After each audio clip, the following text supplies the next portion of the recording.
निवेदन करें कि इस क्लास में हम प्रवेश करें और इस क्लास के माध्यम से जो भगवत गीता में ठाकुर जी ने अर्जुन को जो ज्ञान दिया है, उस ज्ञान को हम भी किसी ऐसे पात्र में धारण कर पाएँ, हम कुछ ऐसे पात्र में धारण कर पाएँ जिससे उसका आस्वादन करने में हम सफल हों। आइए सभी लोग ठाकुर जी के श्री चरणों में प्रणाम करते हैं। कृष्णाय वासुदेवाय हरये परमात्मने प्रणतः क्लेशनाशाय गोविंदाय नमो नमः। सच्चिदानंद रूपाय विश्वोत्पत्त्यादि हेतवे तापत्रय विनाशाय श्रीकृष्णाय वयं नुमः। श्रीरामाय वयं नुमः। श्रीगौराय वयं नुमः।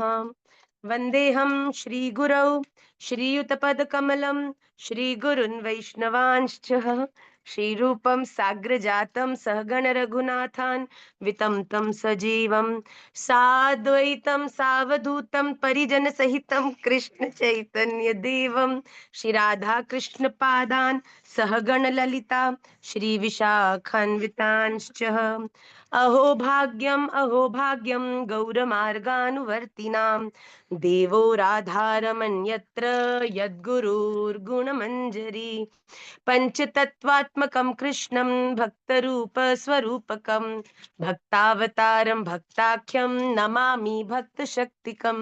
हरे कृष्णा कृष्णा कृष्णा हरे हरे, हरे राम राम राम हरे हरे, हरे कृष्णा कृष्ण कृष्ण हरे हरे, हरे राम राम राम हरे हरे, हरे कृष्णा कृष्ण कृष्ण हरे हरे, हरे राम राम राम।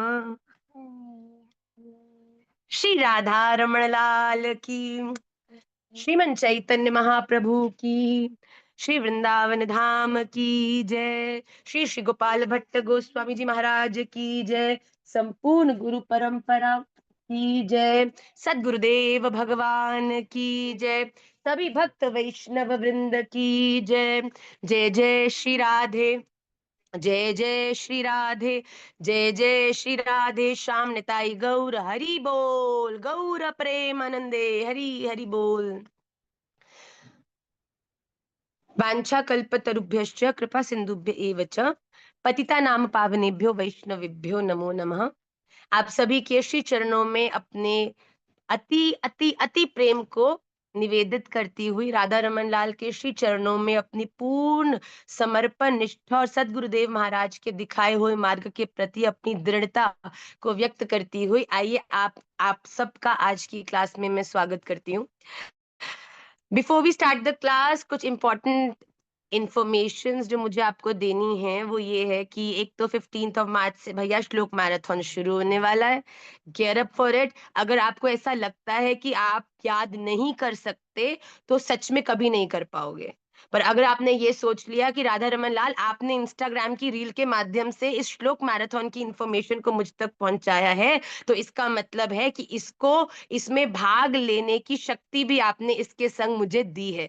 तो हम अपनी कोशिश करें, एवरीडे श्लोक आता है उसको लिखो, उसके अर्थ को लिखो, दिन में कम से कम 108 बार उसको पढ़ो। मैं आपको निश्चित कह रही हूँ वो सब कुछ हो जाएगा जो आपने कभी कल्पना भी नहीं करी होगी कि आप कर सकते हो।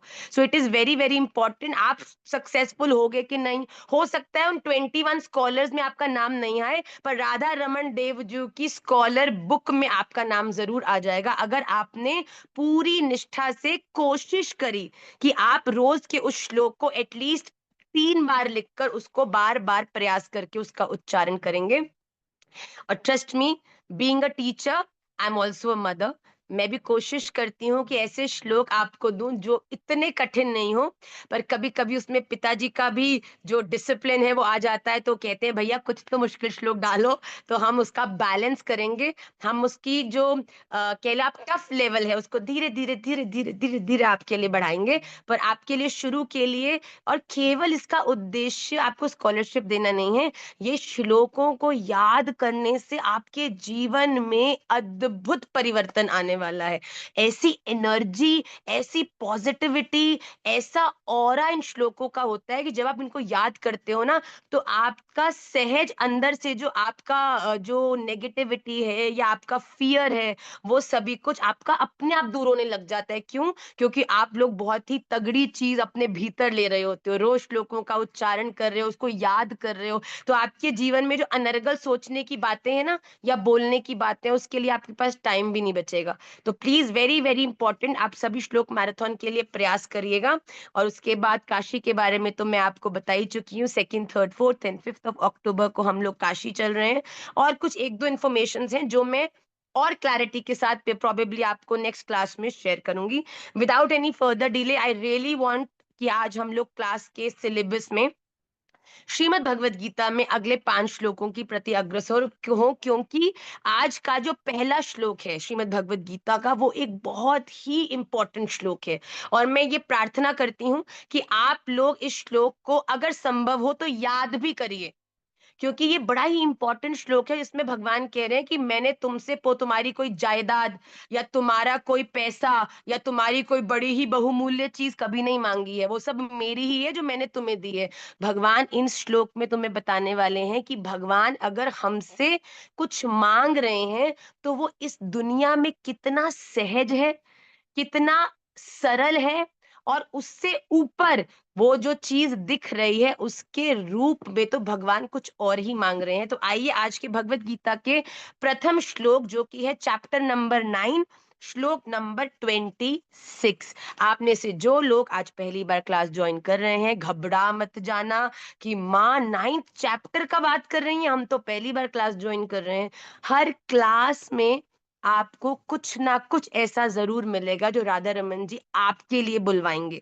तो आप धैर्यता से क्लास में बैठिएगा, चाहे फर्स्ट डे भी होगा, पर फिर भी हम पूरी कोशिश करेंगे कि आपको सब कुछ समझ आए कि भगवान अर्जुन को क्या समझाना चाह रहे हैं। ओके, तो श्लोक number 26 Shrimad Bhagavad Gita chapter number 9 is going to reflect on your screens.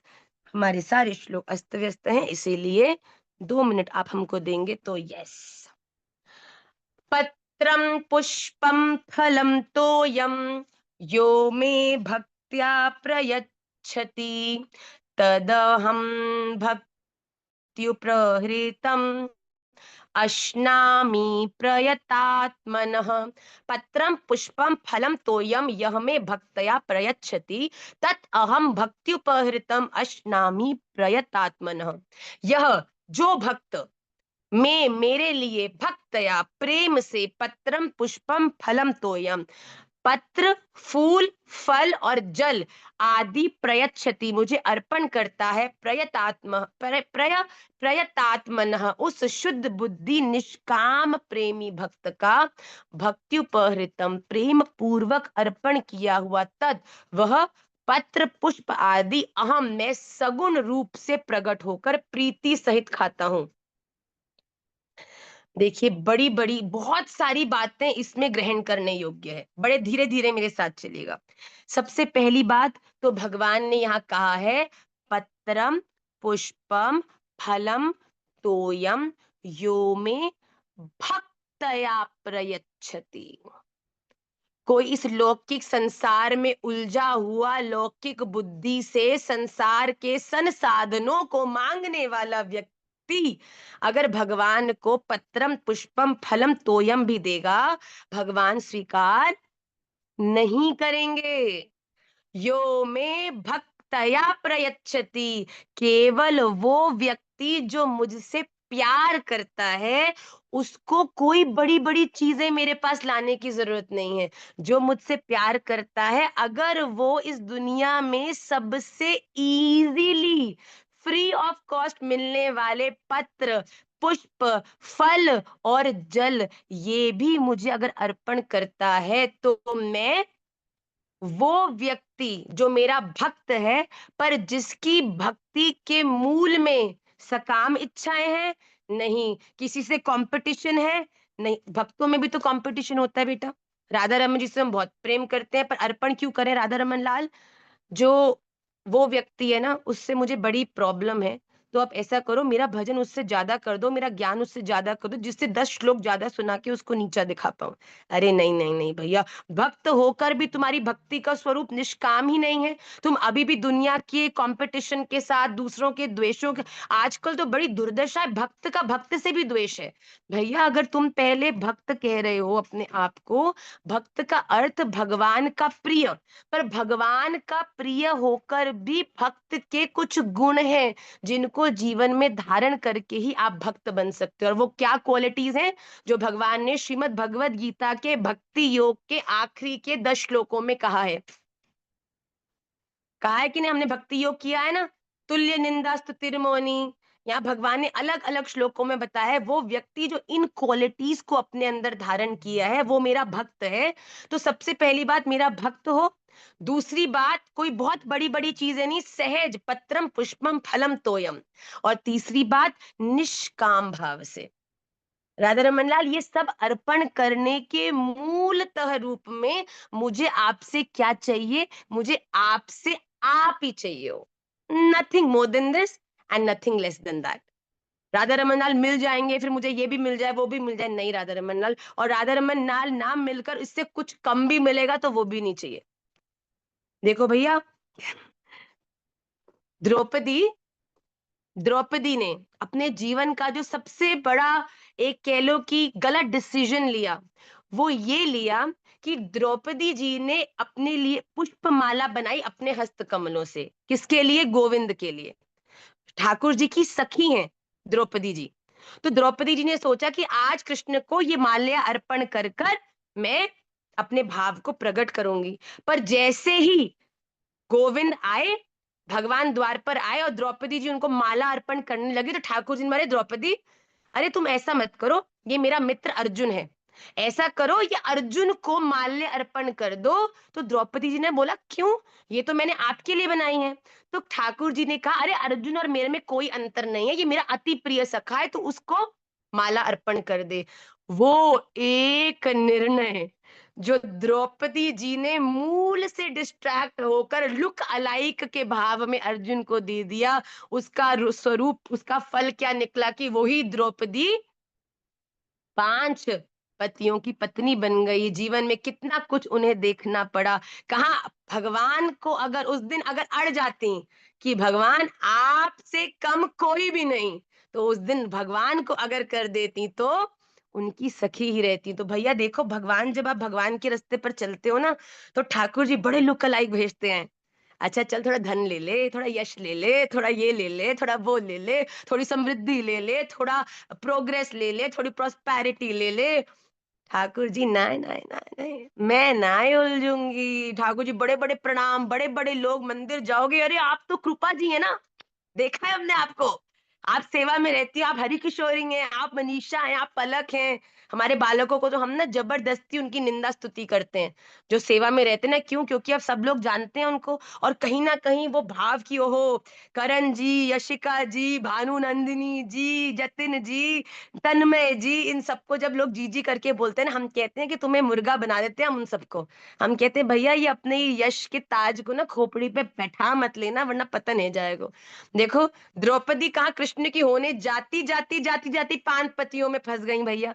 तो यहाँ भगवान को क्या कह रहे हैं कि बिल्कुल विशुद्ध प्रेम भाव से भगवान आपसे केवल वो चीज ग्रहण करते हैं जो आपकी है। भगवान की दी हुई प्रकृति के धन और बाकी चीजों को अगर तुम भगवान को दे रहे हो तो भगवान को प्रसन्नता नहीं दे रही। ये तो हम क्या कह रहे हैं, तेरा तुझको अर्पण क्या लागे मेरा। क्या तुमने इस दुनिया में जो भी लौकिक चीजें भगवान को तुम अर्पित करते हो, उसमें तुम्हारा क्या है? भगवान की प्रकृति की रॉ मटेरियल थे जिससे वो बना, और वो तुमने वही भगवान को अर्पित कर दिया। भगवान तो केवल एक ही चीज भक्त से ग्रहण करते हैं, और वो क्या है? भक्त का भाव। तो भगवान यहाँ क्या कह रहे हैं? पहली चीज देखो, पत्रम पुष्पम तो हमने बहुत बार सुना होगा, पर भगवान ने इसके मूल में क्या कहा? ये पत्रम पुष्पम भी वो किन से ग्रहण करते हैं? उसके लिए 2 क्वालिटीज चाहिए। पहला, वो मेरा भक्त हो, अर्थात उसके जीवन में मेरा भक्त होने के सारे गुण हो। और जब वो गुणों पे कार्य कर कर मुझसे निष्काम प्रेम करता है। ठाकुर जी, सुख दो, दुख दो, प्रगति दो, फेलियर्स दो, दिन दो, रात दो, सर्दी दो, गर्मी दो, दोस्त दो, शत्रु दो, कुछ भी दो, मेरे तो केवल आप ही हो। आपकी दृष्टि मुझ पे दुनिया की कोई भी ताकत मुझे मेरे संग मेरा अहित नहीं कर सकती। सुख दुख हो सकता है, क्योंकि ठाकुर जी आप कभी कभी हो सकता है कि मेरे जीवन में कुछ ऐसा हो जो मुझे दुख दे, पर अगर आपकी दृष्टि मुझ पर है और ये मैं मानती हूं ना, तो वो दुख भी उस समय मेरे लिए भोगना मेरे लिए हितकारी है। मेरी आगे की जर्नी, मेरा आप तक पहुंचने के लिए वो मुझे सफल करेगा। तो पत्रम पुष्पम फलम तोयम, ये चार चीजें भगवान कहते हैं जो भी भक्त प्रेम से मेरे लिए लाता है, निष्काम भाव से मेरे लिए लाता है, उसके उस भाव को मैं सगुण रूप लेके, भगवान फॉर्म में आते हैं। हम जब पट लगाते हैं ना, तो भगवान कहते हैं मैं प्रत्यक्ष आता हूं और चीजें, मटेरियल चीजें नहीं उसमें से लेता। तुम्हारा जितना प्यार, तुम्हारी जितनी करुणा, तुम्हारा जितना हृदय, तुम्हारे जितने इमोशंस होते हैं ना, मैं साची रूप में आकर उसे जल्दी जल्दी उस भोग में से, उन चीजों में से ग्रहण कर लेता हूं और फिर अपने मूल रूप स्वरूप में फिर से चला जाता हूं। तो भगवान केवल बैकुंठ में बैठकर उसको अपनी ओर नहीं खींचते, बल्कि भक्त के भाव के लिए तो उसके मंदिर में आकर सगुण रूप से उस भाव को स्वीकार करते हैं, और भगवान कहते हैं मैं आकर उसे खा लेता हूं। भक्त्युपहृतम अश्नामि प्रयतात्मन, यहाँ कहते हैं वो अंतःकरण वाले भक्त के द्वारा प्रेम पूर्वक दिए हुए उस भेंट को मैं खा लेता हूँ, खा जाता हूँ, स्वीकार कर लेता हूँ। तो भैया देखो, इंटेंशन अच्छी रखो। बहुत बड़ी बड़ी ठाकुर जी को ये भी करें वो भी करें, मूल रूप क्या है? अपना ऐश्वर्य दिखाना। नहीं नहीं नहीं, अपनी यथाशक्ति ज्यादा से ज्यादा करो, और वो बहुत अच्छी बात है। ठाकुर जी ने भी अगर तुम्हें इतना दिया है तो इतने दिए कि अनुरूप ही सेवा करनी चाहिए, पर सेवा करने का मूल उद्देश्य ठाकुर जी की प्रसन्नता होनी चाहिए। देखो, सेवा करोगे, देखो अपने आप यश मिलेगा, अपने आप धन मिलेगा। तुम त्रिलोकी के नाथ के अंतर्गत हो जाओगे तो पूरी दुनिया के राजा है जाओगे भैया। दुनिया वाले भी दौड़ेंगे, लोग भी कहेंगे हमको भी समय दो, हमसे भी बात करो, ये भी करो वो भी करो। भैया उलझना ना है कहीं। पहली डिस्क्लेमर दे दिया, द्रौपदी की स्टोरी सुना दी। अब ये तुम पे अर्जुन पे विवाह करोगे तो भैया फंस जाओगे, पांच पांच में निर्वस्त्र भी होना पड़ेगा बहुत बहुत जगहों पे। पर देखो, आखिरी में लाज तो रखने गोविंद को ही आना पड़ेगा। तो भैया सही जगह खूंटा बांध लो, फिर दुनिया में विचरो, कोई दिक्कत ना है। देखो, एक गैया को खूंटा बांध दियो, अगर बैल को खूंटा अगर एक जगह बांध दियो और रस्सी से उसको टंगा दियो, तो बैल किधर भी जाएगो, इधर भी जाए उधर भी जाए, पर अंत तो गतवा वापस तो खूंटे के पास ही आना पड़ेगा। जैसे पेंडुलम होता है, पेंडुलम का जो सेंटर है वो फिक्स्ड होता है।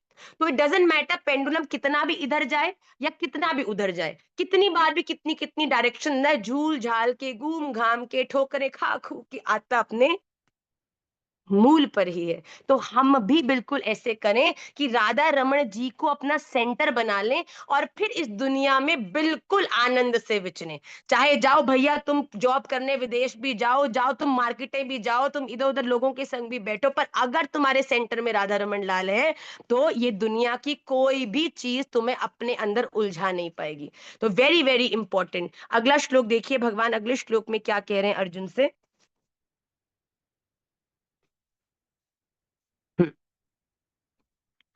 यत्करोषि यदश्नासि यज्जुहोषि ददासि यत्तपस्यसि कौन्तेय तत्कुरुष्व मदर्पणम्। यत् करोषि यत् अश्नासि यत् जुहोषि ददासि यत् तपस्यसि कौन्तेय तत् कुरुष्व मदर्पणम्। हे अर्जुन, यत् जो कर्म करोषि करता है, यत अश्नासी जो खाता है, यत जुहोशी जो हवन करता है, यत ददासी जो दान करता है, यत तपस्यसी जो तप करता है, वह सब मेरा अर्पण कर, मुझे अर्पण कर।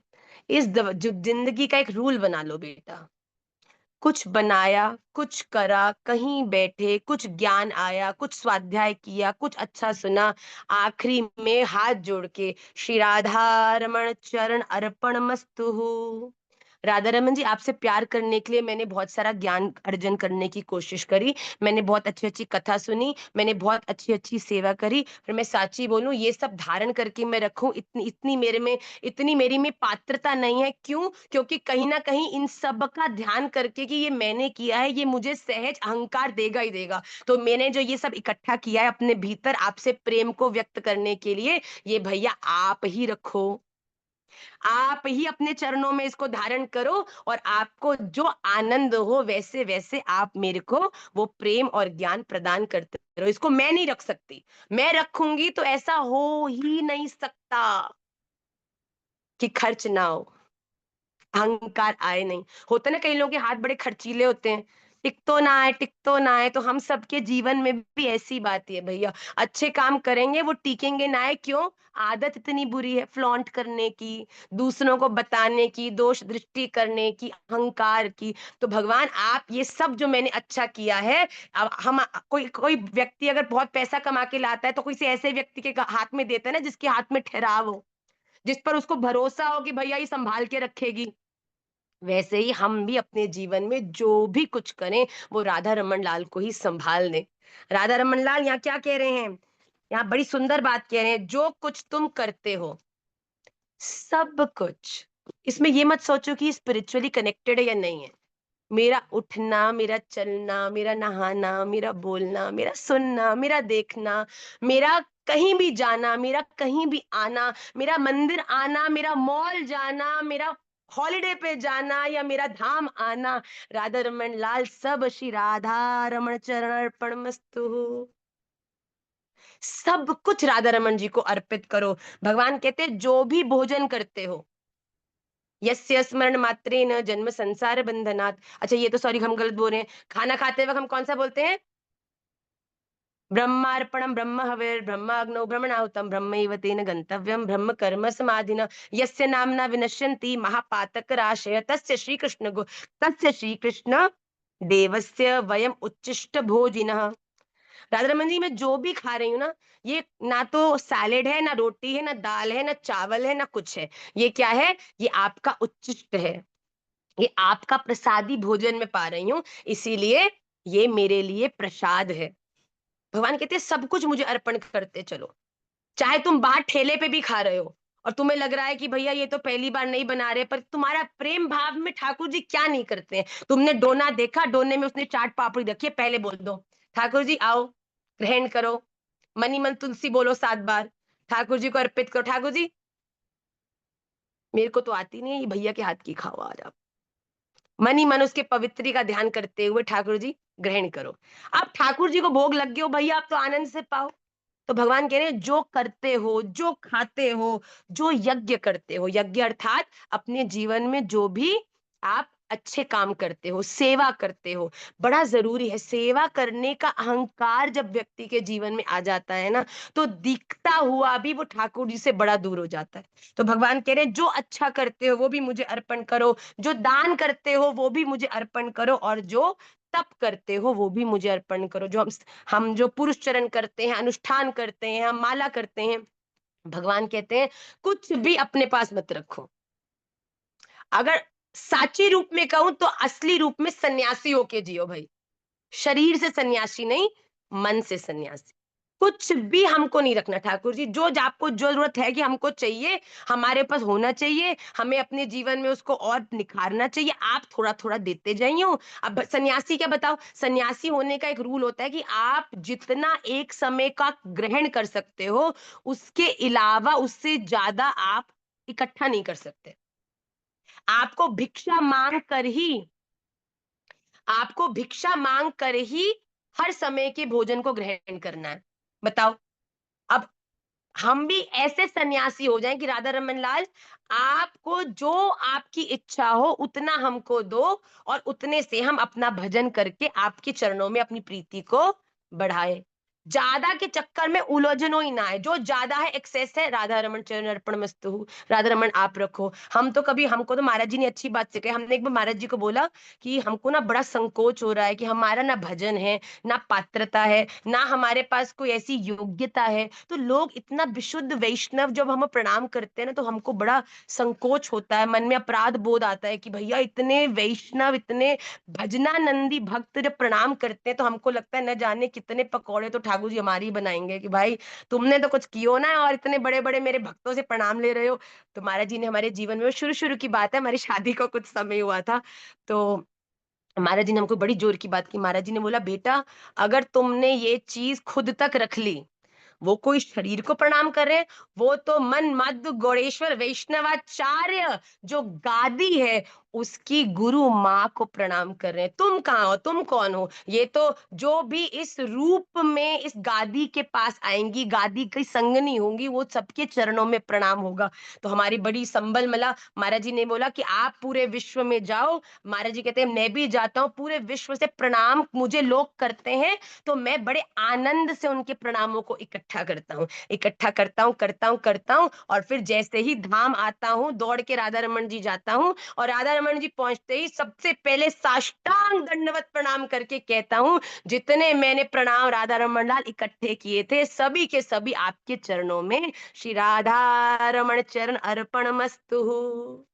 कहते फिर खड़ा होता हूँ, उसके बाद दोबारा अपना दंडवत प्रणाम करता हूँ कि ठाकुर जी अब ये वाला मेरा प्रणाम भी आप स्वीकार करो। इसे भगवान कहते हैं जीवन में अगर भक्ति में आगे बढ़ना है तो सब कुछ मुझे अर्पण करो।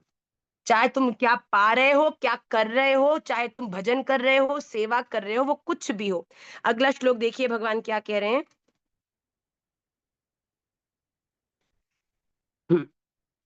शुभाशुभ फलैर्येवं मोक्ष्यसे कर्म बंधनैः संन्यास योग युक्तात्मा विमुक्तो मामुपैष्यसि।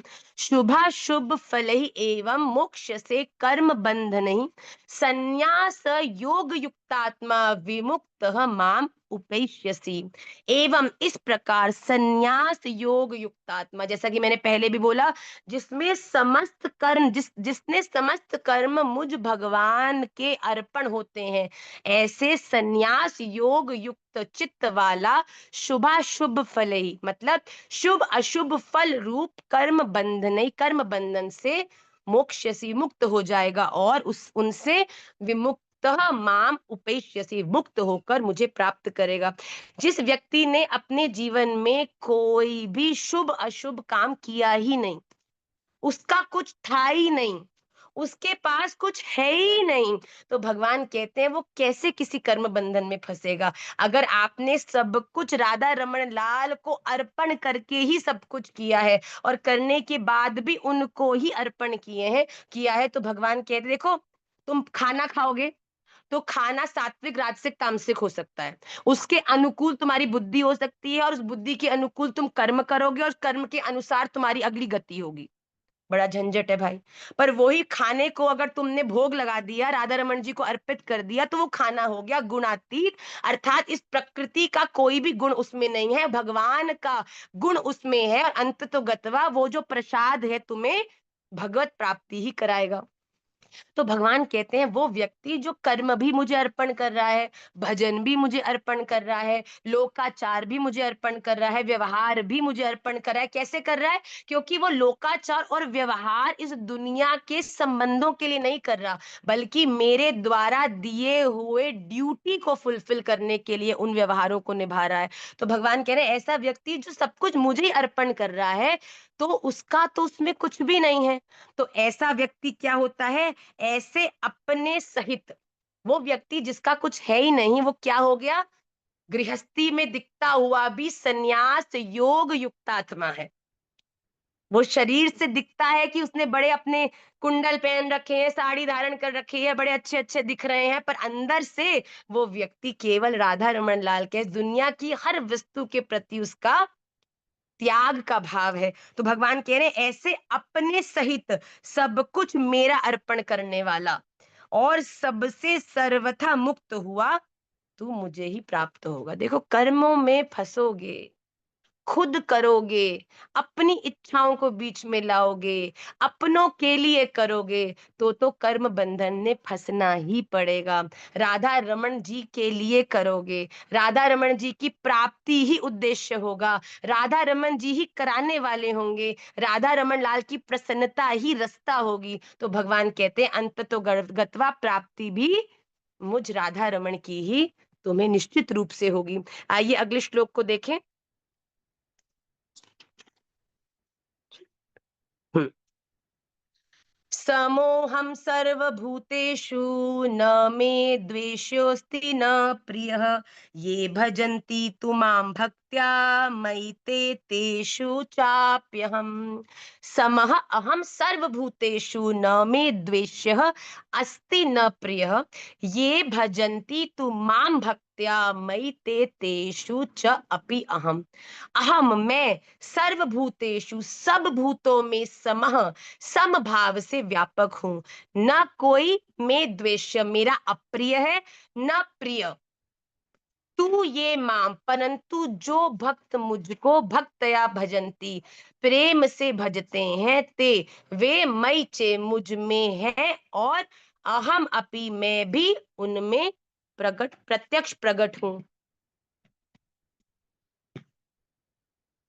चार चार लोग छोड़ती हूँ मैं निमाई दादा पे कि मैं कक्षा ले लूं, और चार लोग फेल हैं और हमारा दादा विनर है। राधा रमन लाल की चार लोग छोड़े मैंने इस बार दादा पे, और बताऊं छोटे मोटे नहीं, ये देखिए आप, ये चार चार लोग हमने निमाई दादा के ऊपर छोड़ रखे हैं, दो दीदी और दो भैयाओं को जोड़कर। पर हमारे निमाई दादा क्या है, सर्व सामर्थ्यवान। ऐसे करो, यस। चलो अब जाओ। तो यहाँ पर भगवान क्या कह रहे हैं कि चलो छोड़ दो, भगवान ये कह रहे हैं कि आप कभी भी इस बात में भ्रमित मत होना। आपने बिल्कुल चुप बैठना है फिर, ओके, मुंह पे हाथ रख लो। हम्म।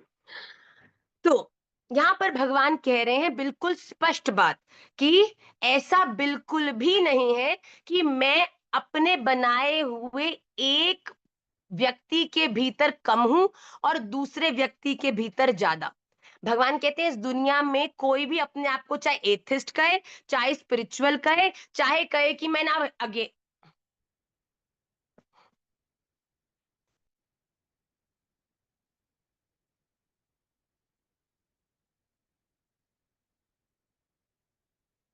भगवान कह रहे हैं देखो पिटाई करूंगी मैं सबकी, डोंट गेट डिस्ट्रैक्टेड। अब मैं तो क्या ही बोलूं।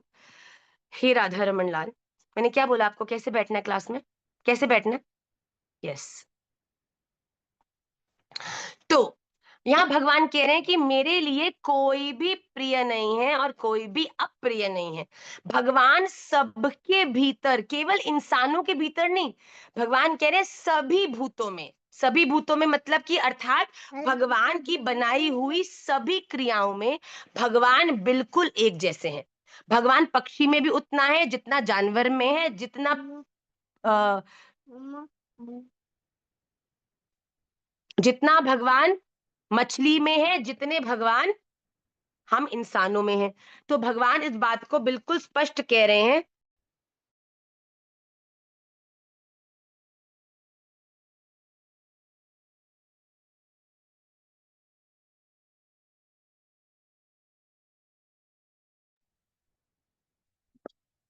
पढ़ाई कर लो, सब बोल रहे हैं रोक दो रोक दो। हाँ। तो हे राधा रमन लाल, तो भगवान कह रहे हैं कि मेरे लिए ना कोई प्रिय है ना कोई अप्रिय है, पर एक बात जरूर है, वो व्यक्ति जो मुझे अपना प्रिय मानता है या मेरे नाम का चिंतन करता है, मैं उस व्यक्ति के जीवन में प्रत्यक्ष हो जाता हूँ। मैं उस व्यक्ति के जीवन में अपनी अनुभूति देने लगता हूं। अब ये नहीं है कि जो व्यक्ति एथिस्ट है या भगवान को नहीं मानता, भगवान उसके दिल में नहीं है, भगवान उसके दिल में भी उतने ही है जितने एक भक्त के हृदय में है। पर भक्त भगवान को बार बार याद करता है, इसीलिए भगवान भी उसको बार बार याद करने के कारण भगवान उसके जीवन में प्रत्यक्ष हो जाते हैं, लीला करते हैं। भगवान उसके जीवन में अपनी प्रत्यक्षता का प्रमाण देते हैं। तो भगवान कहते हैं मेरे लिए कोई भी प्रिय और अप्रिय नहीं है। जो व्यक्ति जैसा मेरा ध्यान करेगा, मैं भी उसका वैसा ही ध्यान करूंगा, उसको वैसे ही प्राप्त होऊंगा। परंतु जो प्रेम पूर्वक मेरा भजन करता है, वे मुझ में है और मैं उसमें हूं।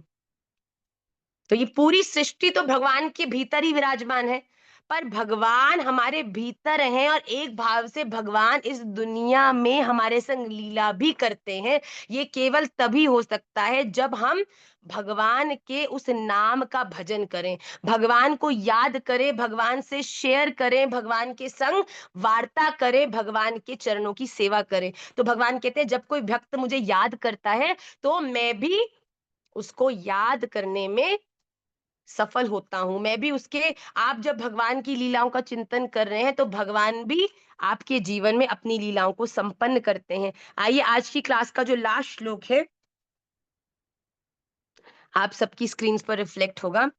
अपि चेत् सुदुराचारो भजते माम मामनन्यभाक् साधुरेव समन्तव्यः सम्यग् व्यवस्थितो हि सः। अपि चेत् सुदुराचारः भजते माम अनन्यभाक् साधु एव समन्तव्यः सम्यक् व्यवस्थितः ही सह। चेत यदि कोई भी सुदुराचार मतलब अतिशय दुराचारी, अपि अनन्य भाग भी अनन्य भाव से मेरा भक्त होकर माम भजते मुझको भजता है, तो सह वह साधु ही मानने योग्य है। क्योंकि सह वह सम्यक यथार्थ निश्चय वाला है, व्यवस्थित अर्थात उसने भली भांति निश्चय कर लिया है कि परमेश्वर के भजने के समान अन्य कुछ भी नहीं है। देखिए भगवान ने कितनी हमें बलवान बनाने वाली बात कही है। हम लोग अपने जीवन में कितनी बार दुखी हो जाते हैं, क्यों? क्योंकि भगवान, मैंने अपने जीवन में कितनी गलतियां करी हैं, कितने अपराध कर रहे हैं, कितने गलत काम कर रहे हैं, ठाकुर जी मुझे कैसे स्वीकार कर सकते हैं? और हम अपने भक्ति में डिमोटिवेट हो जाते हैं। क्यों? क्योंकि हम लोगों ने अपने जीवन में बड़े सारे गलत काम किए होते हैं। पर भगवान ने आज ऐलान कर दिया है, भैया doesn't matter what you have done in the past. Murder भी कर दिया है तो कोई दिक्कत नहीं है। भगवान कह रहे हैं दुनिया में कोई भी मर्डर मत कर देना आप कहीं भाई। कोमल कह रही है सही बात है माँ, आज तो आपने बोल दिया, इतना बड़ा सही तो मैंने एक भी श्लोक पर नहीं देखा कोमल का।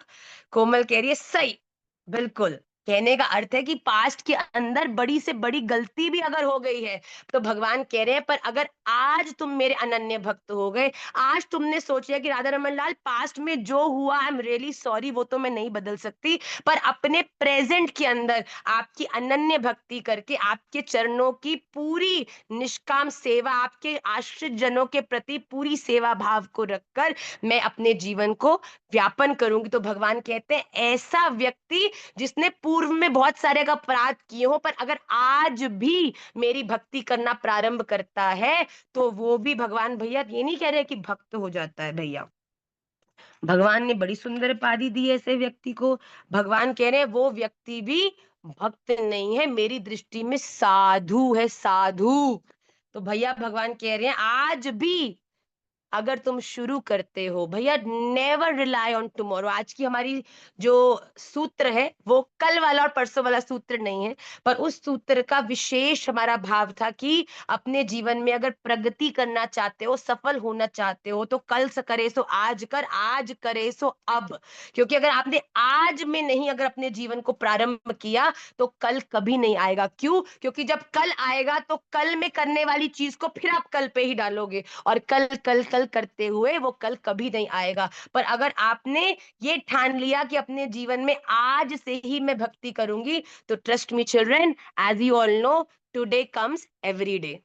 रोज ही आज होता है। तो अगर आज से शुरू करोगे तो रोज ही आप भगवान की भक्ति करने में सफल होगे। तो भगवान ने कहा है कोई दुराचारी भी हो, वो भी अगर मेरी चरणों की निष्काम अनन्य भक्ति करना प्रारंभ करता है, जो इस बात का ज्ञान समझ जाता है कि राधा रमन लाल के अलावा इस दुनिया में कोई भी जीवन का उद्देश्य नहीं हो सकता, और मैं अपनी भक्ति को शुरू करता है, तो मैं उस व्यक्ति को साधु की उपाधि देकर अपने चरणों की अनन्य प्रीति प्रदान करता हूँ।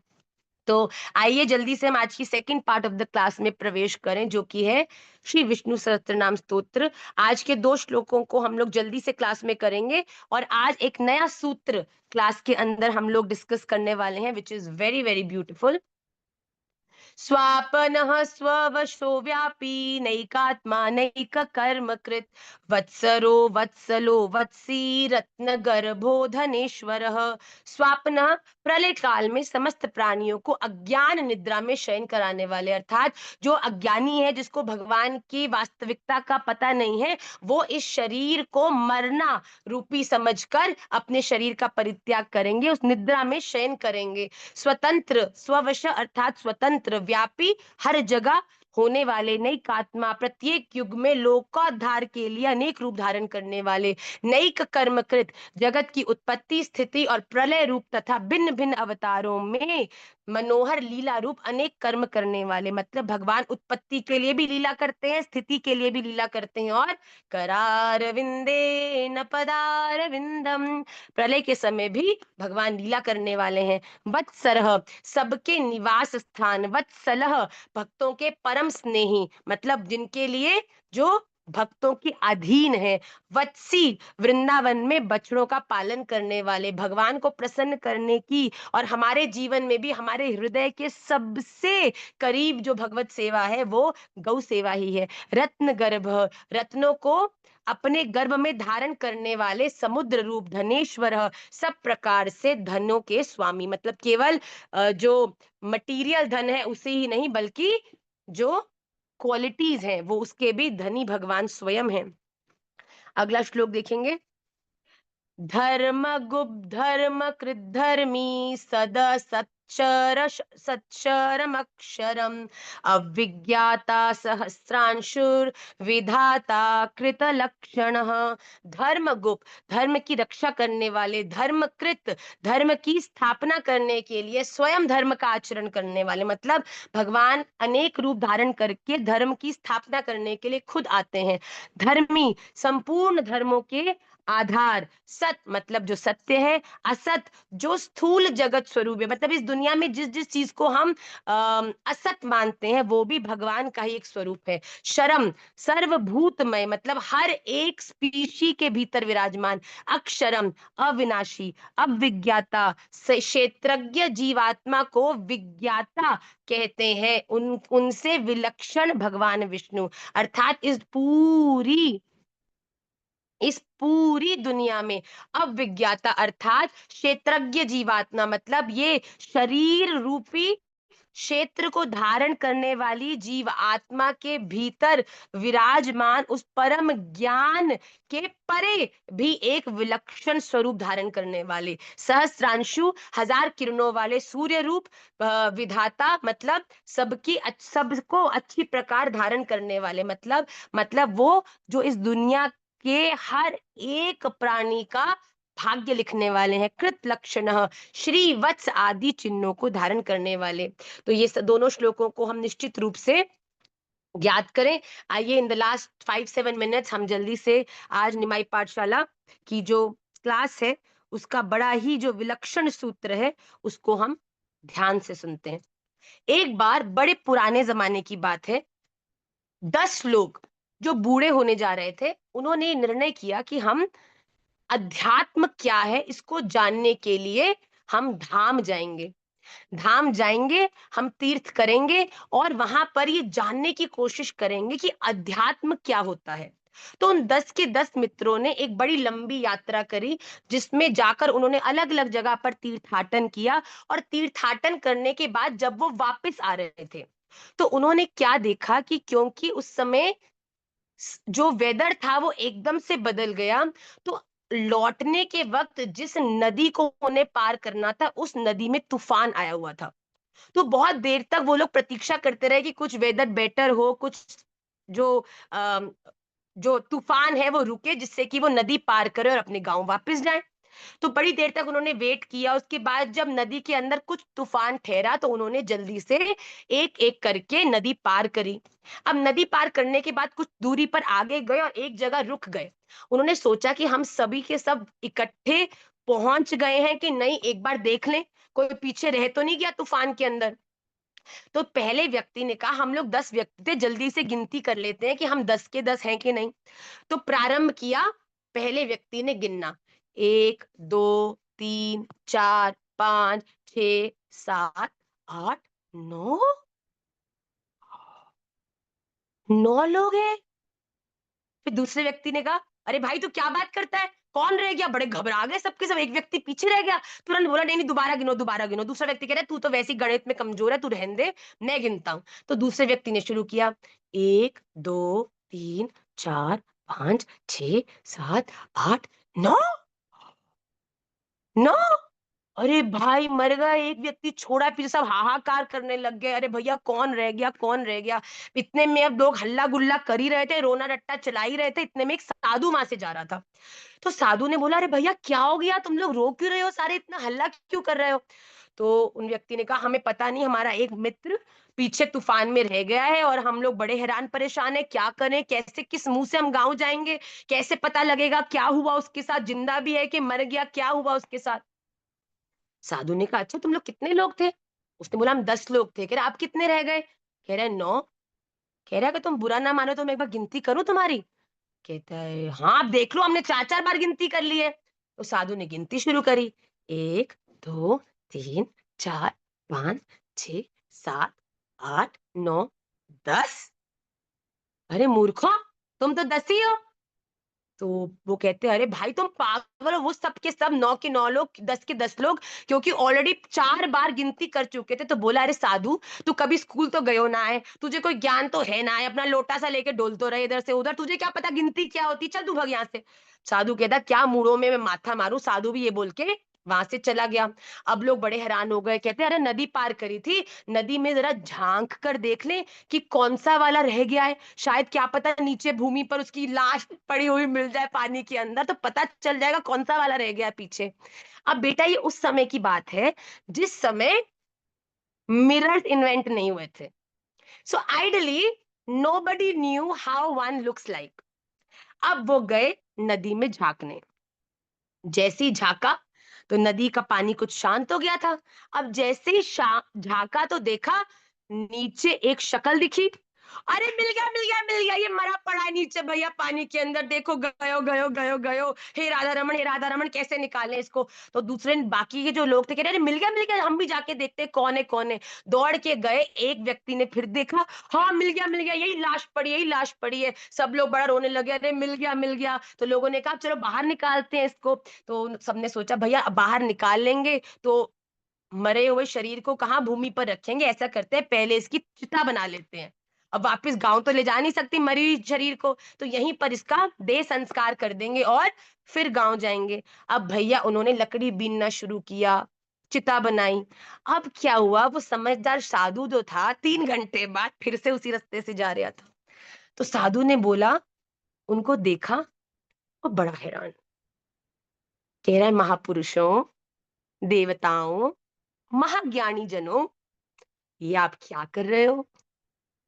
तो उन्होंने कहा क्या बताए साधु जी, जो हमारा एक दोस्त मरा था वो मिल गया, पानी में मरा पड़ा है। तो साधु ने कहा अच्छा। साधु गया पानी के पास, झुककर देखा नीचे, और उसके हैरानी की सीमा नहीं कि साधु ने देखा कि जो भूमि में दिख रहा है, साधु ने अपने हाथ पे मुंह पे हाथ लगाया, वो भी लगा रहा है। साधु ने कहा लाश कोई चलती फिरती थोड़ी होती है। तो साधु ने कहा ये तो चल रही है, अर्थात ये तो मैं ही हूँ। तो साधु ने उन 9 के 9 जो 10 के 10 थे उनको बोला कि अरे भैया, ये जो तुम पानी के भीतर बाहर देख रहे हो ना, ये कोई और नहीं, ये तो तुम ही हो जिसकी परछाई है। तुम सब गिनने में गलती कर रहे हो। क्या गलती कर रहे हो, तुम बाहर के तो सब लोगों को गिनते जा रहे हो, पर अपने भीतर बैठे अपने आप को तो गिनो। सभी लोग अपने को छोड़ के बाकी सबकी काउंटिंग करते जा रहे हैं, इसीलिए 9 लोग हो रहे हैं। पर जब एक उनमें से महात्मा जी ने बोला दोबारा गिनता हूं, कहा साधु ने इस बार अपने से शुरू करना, तो उसने कहा 1, फिर 2, 3, 4, 5, 6, 7, 8, 9 और 10। फिर पता चला अरे भैया गलती तो हम ही कर रहे थे। हम जिसको बाहर ढूँढने की कोशिश कर रहे थे, मूर्खता तो ये थी वो बाहर तो कभी था ही नहीं, वो तो हमारे भीतर ही था, है और सदा रहेगा। हम भी इस दुनिया में खुशी, संतुष्टि, प्रेम, इन सब चीज़ों को जब तक बाहर ढूँढते रहेंगे भैया, रोते ही रहेंगे, चिल्लाते ही रहेंगे, चिल्लाते ही रहेंगे, अपने जीवन के अलौकिक समय को व्यर्थ करते ही रहेंगे। मैं आपको साची कहती हूँ, राधा रमण लाल भी भीतर मिलेंगे, प्रसन्नता भी भीतर मिलेगी, प्रेम भी भीतर मिलेगा। जिस दिन आपने बाहर खोजने की जगह कुछ भीतर खोजना शुरू कर दिया ना, उस आनंद को, उस परमात्मा को, उस सुख को, ये दुनिया का सुख-दुःख तो भैया बड़ा टेम्परेरी, आज कोई प्यार से बात करेगा तुम सुखी हो जाओगे, 2 दिन बाद उसी व्यक्ति का मूड खराब हुआ और तुमने फिर भी अच्छा किया और उसने तुम्हें कुछ उल्टा बोल दिया, तो वही व्यक्ति जो सुख देने वाली कैटेगरी में था आज दुःख देगा। तो भैया अपने जीवन में बाहर कितना क्या है, इससे मुझे ये मिल जाए, ये मेरे लिए वो कर दे, ये ऐसा हो जाए, वो वैसा हो जाए, ये करोगे तो जीवन भर उलझे रहोगे। जिस दिन अपने जीवन में कुछ भीतर चले जाओगे, कुछ भजन कर लोगे, कुछ राधा रमन का ज्ञान प्राप्त कर लोगे, कुछ उनके वास्तविकता की प्रत्यक्षता को अनुभव कर लोगे ना, मैं साची कहती हूँ बाहर की दुनिया दुखों के भंडार भी खड़ा कर देगी, पर तुम्हारे भीतर का आनंद खत्म ही नहीं होगा भैया, क्योंकि मैं बार-बार कहती हूँ मुझे बड़ा बल देता है क्योंकि सुख-दुःख ये दुनिया का स्वभाव है। हमारे राधा रमण लाल तो सच्चिद आनंद स्वरूप है। इसीलिए दुनिया में खुश रहना है तो खुशी को बाहर नहीं, खुशी को अपने भीतर ढूँढो। हम कैसे खुश हो सकते हैं? हम अगर हमारी खुशी इस दुनिया में बाहर के लोगों के ऊपर निर्भर है, तो let me tell you very honestly, इस दुनिया में तुम कभी भी खुश नहीं रह सकते। हर भगवान ने हर व्यक्ति को अलग बनाया है और हर व्यक्ति अपने अनुसार चीजों को डील करता है, पर अगर हम चाहें कि एक व्यक्ति हमारे हाथ की डमी बन के इस दुनिया में अपने जीवन को व्यापित करे तो वो असंभव है। प्लीज एक्सपेक्टेशंस कम करिए, दूसरों के संग अपनी खुशियों को जोड़कर अपने आप के लिए दुख होने का भंडार को तैयार मत कीजिए। अपने जीवन में जो कुछ आप चाहते हैं ना वो प्राप्त करने के लिए आप सेल्फ सफिशिएंट हैं और ये सेल्फ सफिशिएंट आपको बनना नहीं पड़ता। राधा रमन लाल ने स्वाभाविक रूप से आपको सेल्फ सफिशिएंट बनाकर भेजा है। इट्स जस्ट दैट हम लोग भूल गए हैं भैया कि प्रारंभ हमें अपने से करना है। हमें जीवन में जो कुछ आसपास चाहिए ना उसको पहले खुद करो। प्रेम चाहिए, पहले खुद प्रेम देना सीखो। आपको जीवन में धन चाहिए, तो पहले खुद धन को कमाने के लिए ज्ञान को अर्जन करना सीखो। जो कुछ भी जीवन में चाहिए, लोगों का भी प्रेम चाहिए, तो पहले लोगों के लिए खुद बिल्कुल वैसा करके बताओ, जैसा लोग आपसे चाहते हैं। भैया खुद ही अपना माथा पीट लोगे, भैया तू अपना काम कर, मैं अपना काम करूँगा, तू भी सुखी रह, मैं भी सुखी रहूँगा।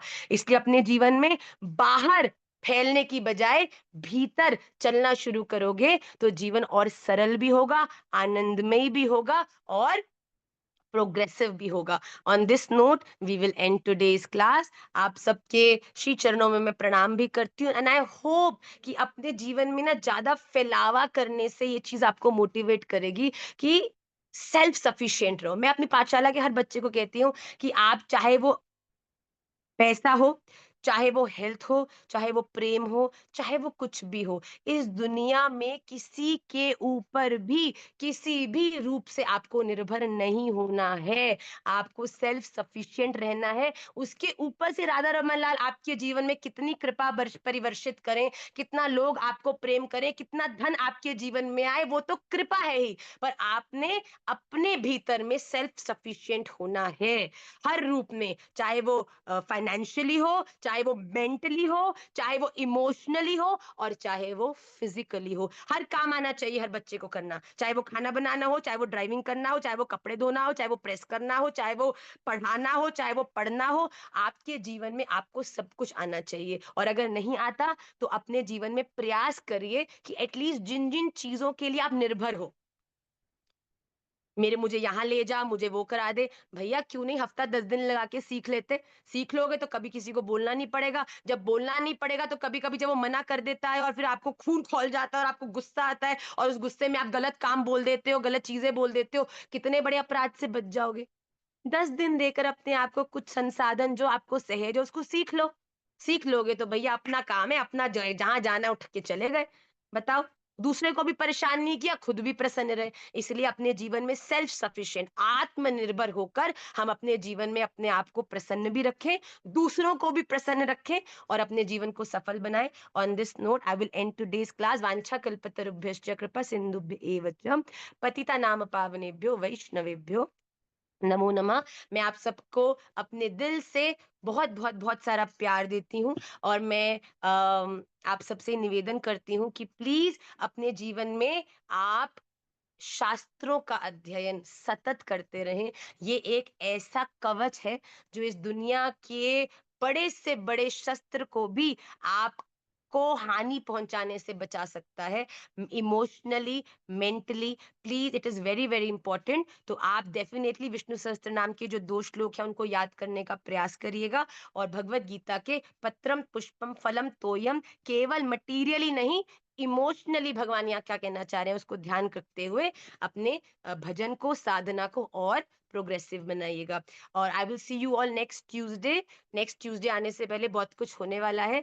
वृंदावन धाम में होली होने वाली है और प्रिया रमन जी का फागोत्सव होने वाला है। खूब आनंद होने वाला है। आप लोग जो प्रत्यक्ष आ सकेंगे तो वो वैसे आए और जो प्रत्यक्ष नहीं आ पाएंगे वो लाइफ के माध्यम से आनंद लेंगे। और मेरा एक, बच्चों ने एक चीज हम लोगों ने डिसाइड करी है जो मेरे हृदय के बड़े करीब है और मैं जानती हूँ आप सब मुझे इतना ज्यादा प्रेम करते हो जिस कारण राधा रमन जी मुझ पे इतनी कृपा परिवर्षित कर रहे हैं।